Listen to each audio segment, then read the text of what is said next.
Welcome to Healthy Snacking 101, Lesson 1.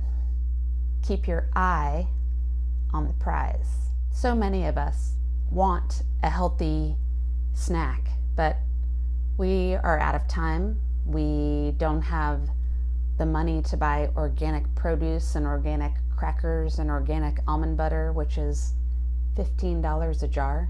Crazy. So the most important thing in this lesson is to keep your eye on the prize. What are you looking for in your snack? You want something that has nutritional value. We want our snacks to offer nutritional value and not be made up of just empty sugar calories. Here are some suggestions. Carrots with hummus dip, a green salad with olive oil or avocado oil and vinegar, a little bit of Himalayan salt, so delicious. Homemade trail mix with your own blend of unsugared dried fruits, nuts, and seeds.